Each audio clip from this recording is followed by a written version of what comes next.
अब बच्चों, मेबल का ऐसा सोचना पूरी उसकी गलती नहीं थी। बचपन से एक गरीब घर में बड़ा होना, जहाँ छोटे से घर में 10 लोग रहते, कमाने वाले कम और खाने वाले ज़्यादा, पैसा कभी पूरा ही नहीं होता, हर वक्त कंजूसी और बचा बचा के घर चलाना, यही तो उसने देखा था।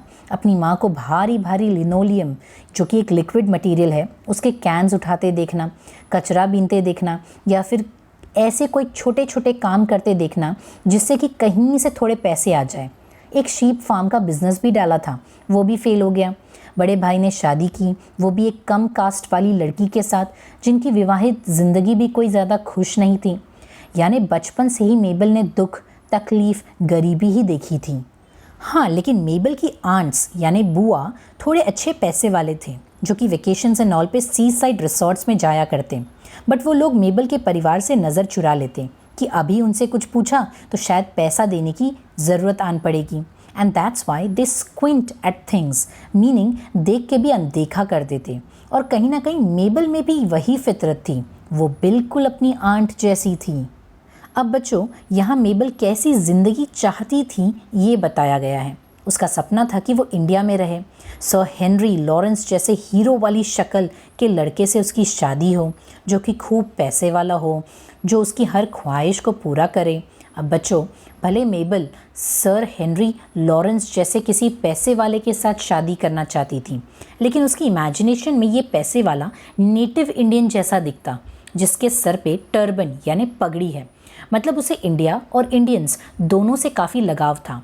बट अफसोस, उसका ये सपना भी अधूरा रह गया। उसकी शादी हर्बर्ट नाम के पर्सन से हुई, जो कि एक मिडिल क्लास था। छोटी लेकिन परमानेंट जूनियर पोजीशन की जॉब थी उसकी लॉ कोर्ट में। एक छोटा सा घर था जहाँ वो रहते, कोई नौकर चाकर नहीं थे घर पे, और नॉर्मल खाना खाते, जैसे कभी हैश ब्राउन खा लिया यानी आलू टिक्की, या कभी ब्रेड बटर। यहाँ ये समझ आता है कि मेबल की ख्वाहिश अपनी ज़िंदगी को लेकर कैसी थी, लेकिन उस बेचारी को क्या मिला। अब मेबल को इस तरह अपनी दुनिया में खोया देख मिसेस हॉलमैन भी समझ गई और सोचने लगी कि इसके सामने बात करने का कोई फ़ायदा नहीं। ये तो बिल्कुल ड्राइड अप यानी सूखी अनसिम्पैथेटिक ट्विग यानी लकड़ी जैसी है, जिसे किसी बात का कोई फ़र्क नहीं पड़ रहा है। इसलिए मिसेस हॉलमैन वहाँ से चले गई। अब मेबल वहाँ ब्लू सोफ़ा पे बैठकर ये सोचने लगी कि अब मिसेस हॉलमैन सबको बार बार उसके एब्सर्ड यानी बेवकूफ़ जैसे कपड़ों के बारे में बताएगी, फिर लोग बातें करेंगे। और ये सोचते सोचते मेबल सोफ़े पे पड़े कुशन यानी तकिए को पंच करने लगी, जैसे कि वो लोगों को ये बताना चाहती थी कि मैं ऑक्यूपाइड यानी बिज़ी हूँ। अब क्या करती वो? चार्ल्स बर्ट एंड रोज शॉ की टीम, जो कि मैकपीज यानी बर्ड्स जैसे चैटर यानी बातें कर रहे थे, हंस रहे थे फायरप्लेस की यहाँ। मेबल की इतनी हिम्मत तो नहीं थी कि वो उनके टीम में जाके बैठ के उनसे हाय हेलो करके उनसे बातें करे, इसलिए वो वहाँ सोफ़े पे पड़े कुशन को सही करने लगी। अब ऐसा नहीं कि मेबल की लाइफ में कभी डिलीशियस यानी अच्छा मोमेंट आया ही नहीं। कभी जब उसे टाइम मिलता तो वो रात में बुक रीड करती बेड पे लेटे लेटे, या फिर कभी समुंदर के किनारे सैंड पे बैठे बैठे बुक पढ़ती, जहाँ सन की हल्की रोशनी भी होती, समुंदर की हवा भी होती, सैंड भी होता, ग्रास भी होता, और उसके सामने उसके बच्चे खेल रहे होते। ये नज़ारा उसके लिए खुशी से भरा होता। कभी कभी वहीं ग्रास में लेट जाती, ऐसा लगता जैसे कोई भगवान की गोद में है। सब नेगेटिविटी, जजमेंट्स, लोगों के हेटफुल कमेंट्स सब भूल जाती। बस ऐसा लगता जैसे कि वो एक little lamb on the altar है। अब बच्चों, क्रिश्चियन रिलीजन के अनुसार little lamb on the altar is compared to Jesus Christ के क्रूसिफिकेशन से। यहाँ उसे बहुत हेवनली एंड गॉडली फील होता है ऐसे वक्त पे। इनफैक्ट कभी कभी उसके हस्बैंड हर्बर्ट के साथ भी स्पेशल मोमेंट्स हो जाते, जैसे कभी संडे को ये लोग मिलके मटन बनाते। मेबल को स्पेशल फील करवाने के लिए कभी हर्बर्ट उसे लव लेटर लिख के अपनी फीलिंग्स बताते, या कभी हर्बर्ट के साथ रूम में टाइम स्पेंड करना।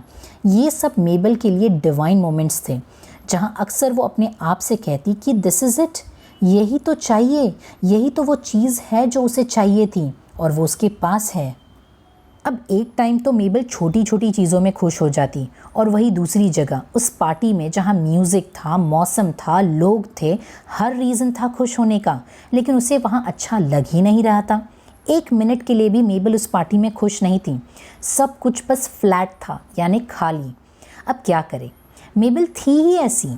अपने आप को इन्फीरियर यानी कमज़ोर समझने वाली, जो हमेशा से एक फ्रिटफुल यानी टेंशन में रहने वाली, वीक यानी कमज़ोर, एक अनसेटिस्फैक्ट्री यानी अनहैप्पी मदर, एक वोबली वाइफ यानी अनस्टेडी जिसे डामाडोल भी कह सकते हैं, हमेशा अपनी ट्वाइलाइट यानी अंधकार वाली दुनिया में झूलती हुई, जिसे किसी चीज़ की कोई क्लैरिटी नहीं थी और ना ही वो बोल्ड थी, बिल्कुल अपने सारे ब्रदर्स एंड सिस्टर्स जैसे।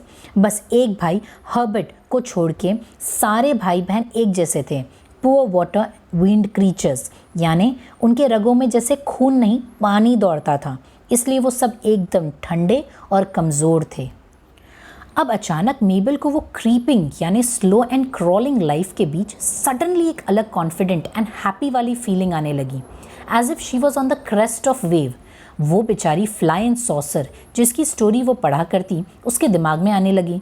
हमेशा की तरह वो अपने आप को वीक कमज़ोर फ्लाई से एसोशिएट करती, और अब जो कि वो अपने 40s में थी उसे वो ख्याल थोड़े कम कम आने लगे थे, और उसे ऐसा लगता कि जैसे जैसे लाइफ आगे बढ़ेगी वो लोगों के सामने अपने आप को प्रूव करना, अच्छा दिखाना, लोगों के बारे में सोचना, ये सारी चीज़ों के बारे में सोचना कम या बिल्कुल ही ख़त्म कर देगी। और ये सोचकर उसे अपने आप पे और भी शर्म आती कि कैसी हूँ मैं यार, अपने आप को कंट्रोल भी नहीं कर सकती, वक्त पे छोड़ दिया है सब कुछ ठीक होने को। लेकिन अब उस पार्टी में मेबल ने ठान लिया कि बहुत हुआ, अब अपने आप को और अपनी सोच को चेंज करना पड़ेगा। अब कल से she would go to London library to buy some good books, some books even written by clergyman यानी प्रिस्ट, और some books on some random American writer जिसके बारे में लोगों ने ज़्यादा सुना ना हो। और बुक्स लेने के बाद she would go and take a walk near the sea, and then रास्ते में जो हॉल आता है वहाँ अक्सर माइनर्स यानी माइन में काम करने वाले लोग अपने किस्से कहानी शेयर करते हैं।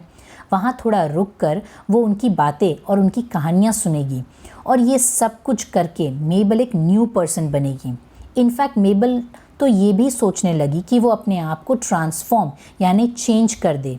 वो एक सिस्टर यानी नन बनेगी और उनके यूनिफॉर्म्स पहनेगी।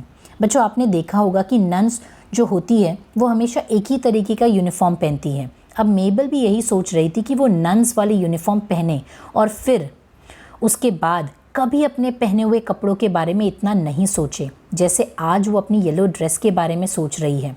और फिर उसके बाद सिर्फ कपड़ों में चेंज नहीं बल्कि मेबल के सोच विचार में भी चेंज आएगा।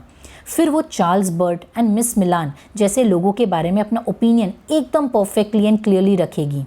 उसका खुद का भी ओपिनियन होगा हर चीज़ों के बारे में, और ऐसा करके उसे वही हैप्पीनेस मिलेगी जैसे उसे बीच पे ग्रास पे सन के अंडर लेटते हुए होता है, या फिर अपने हस्बैंड के साथ संडे को मटन बनाने पे होता है।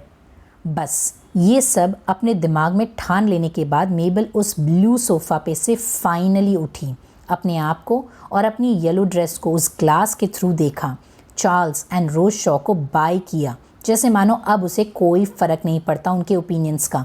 एकदम कॉन्फिडेंटली वहाँ से निकलते हुए मिसेस डैलोवे से स्टेयरकेस पे मिली और उन्हें गुड नाइट कहा। तब मिसेस डैलोवे जो कि पार्टी की होस्ट थी कहा कि मेबल इतना जल्दी गुड नाइट क्यों, अभी तो पार्टी शुरू हुई है, इतना जल्दी घर मत जाओ। बट मेबल सेड नहीं मिसेस डैलोवे, आई एम सॉरी लेकिन मुझे अब जाना चाहिए। अब मिसेस डैलोवे आगे कुछ बोलने ही वाली थी कि मेबल ने पूरी हिम्मत जुटाकर कहा, नहीं बस मैंने ये पार्टी काफ़ी इंजॉय कर ली। और ये बोलकर वो स्टेयरकेस से नीचे उतरते उतरते कहने लगी, झूठ झूठ झूठ, और कहा कि वो फ्लाई अभी भी उस सॉसर में ही है। और आखिर में उसने अपना कोट जो कि एक चाइनीज़ क्लॉक यानी चोघा जैसे था जिसे वो पिछले 20 साल से यूज़ कर रही थी, मिसेस बार्नेट से लेकर उन्हें थैंक यू बोलकर वहाँ से चले गई। And with this students this lesson has come to an end. तो बच्चों ये था entire line to line explanation of this lesson. Hope you've understood the same effectively. The notes on this chapter is provided on my Telegram group. Do join it for your easy access. Until we meet next time, thank you everyone. Bye bye.